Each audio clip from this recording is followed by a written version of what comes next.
सत श्री अकाल, नमस्ते, आदाब। मेरा नाम है सुरेंद्र। कनाडा पंजाबी मीडिया के इस शो में हम बात कर रहे हैं टोरंटो मेयर इलेक्शंस की। 26 जून 2023 को होने वाले टोरंटो के मेयर के इलेक्शंस में 102 कैंडिडेट्स की नॉमिनेशन आज की डेट में स्टैंड करती है। इनमें से 7 कैंडिडेट्स लीडिंग हैं और 6 कैंडिडेट्स डिबेट्स में हिस्सा ले रहे हैं। तो ये 6 इसलिए क्योंकि उन्हीं को इनवाइट किया गया था और जिस समय इनविटेशन भेजा गया था उस समय ये 6 ही लीड कर रहे थे ओपिनियन पोल्स में। अब मेन जो इशू है वो ये है कि इन इलेक्शंस में मुद्दे क्या हैं, ख़ास मुद्दे क्या हैं। जो मुद्दे हैं वो है अफोर्डेबल हाउसिंग के और टोरंटोनियंस के लिए टोटल अफोर्डेबिलिटी की, टीटीसी में जो कट्स लगाए गए हैं उसको वापस लेने की और प्रॉपर्टी टैक्सेस की। इसके अलावा अफोर्डेबल हाउसिंग और टेनेंट्स के लिए खास प्रोमिसेस किए जा रहे हैं। ज़्यादा फोकस इस बार टेनेंट्स के ऊपर है क्योंकि ऐसा कहा जाता है कि टोरंटो में आधी जनता जो है वो किराए पर रहती है। तो क्या टेनेंट्स के लिए कुछ खास फ़ायदा हो सकेगा नए मेयर के आने से? गौरतलब है कि पिछले इलेक्शंस में 30% से भी कम लोगों ने वोट किया था 2022 में।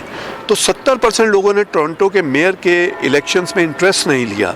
शायद उनका सोचना ये होगा कि टोरंटो के नए मेयर के आने से उनकी प्रॉब्लम्स में कुछ फ़ायदा नहीं हो सकेगा, कोई सॉल्यूशन नहीं निकलेगा। तो क्या अभी भी इस बार भी कम लोग ही वोट करने जाएंगे?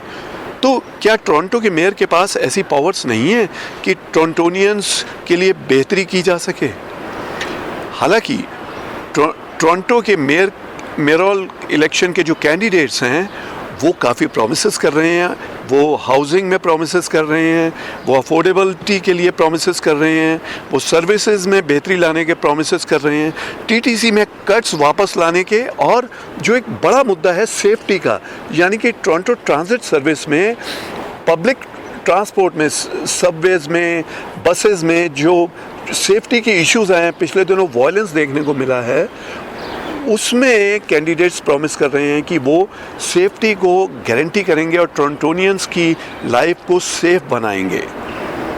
तो ऐसे बहुत सारे सवाल हैं।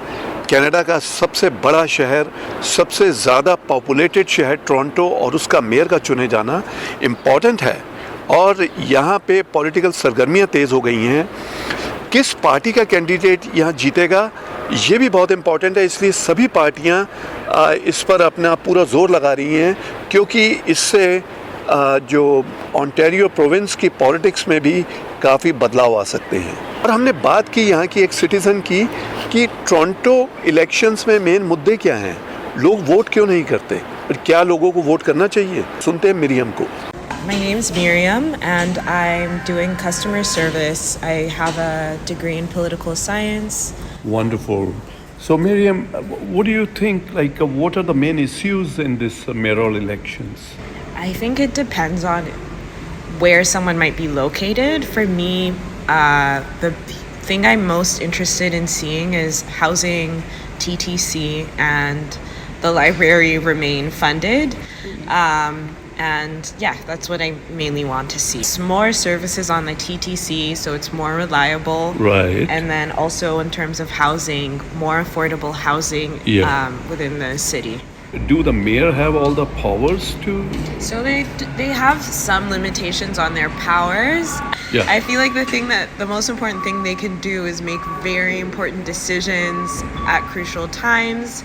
And I think what I look for is their political outlook rather than necessarily the promises that they are going to come through on. Right. I think that the kind of ideology behind their politics can make me feel like I trust what they might do when they do have the chance to make key decisions. Right. Yeah. You would like to go for their credentials in the past, what they have been doing? Yes, I think that's important in terms of how likely other people are to trust them and their likelihood of getting into power. So there are like a ton of mayoral candidates. Right. And they have various types of experiences, but I think a lot of people are going to be looking for how much political experience they have already. Right. And those people are more likely to be elected. So I would also want to put my vote behind them.